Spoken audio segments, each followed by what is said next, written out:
Una violenta rissa è avvenuta nel cuore cittadino di Agrigento, colpi di sedia a Natale in piazza San Francesco e grazie alle immagini diffuse da Codacons di Agrigento tramite il suo responsabile provinciale Giuseppe Di Rosa, girate da un passante, si può vedere come i ragazzini per lo più minorenni se le sono dati di santa ragione.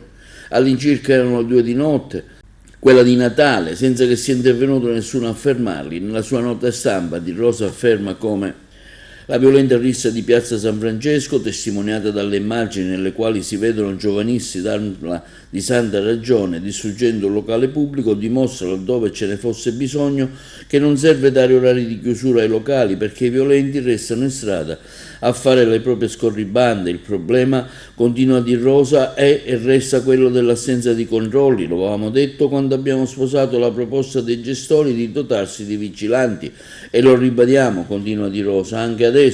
Agrigento sconta purtroppo l'assenza di una seria politica di controllo del territorio e i risultati sono sotto gli occhi di tutti, conclude Di Rosa.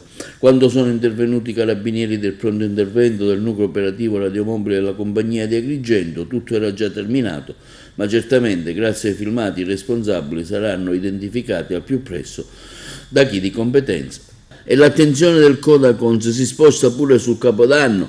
Lo stesso Giuseppe Di Rosa interviene in merito all'evento di Piazza Marconi che attirerà giovani e meno giovani, sollecitando il Comune a rivedere l'ordinanza sulla chiusura dei locali, almeno per i giorni 30 e 31 dicembre, ad aprire i bagni di Piazza Taglialavoro, dei sottopassaggi e della Villa Bonfiglio e chiede al prefetto l'utilizzo delle associazioni di protezione civile e delle forze di polizia locali di altri comuni. I nostri, chiede l'esponente del Codacons, sono alcuni spunti.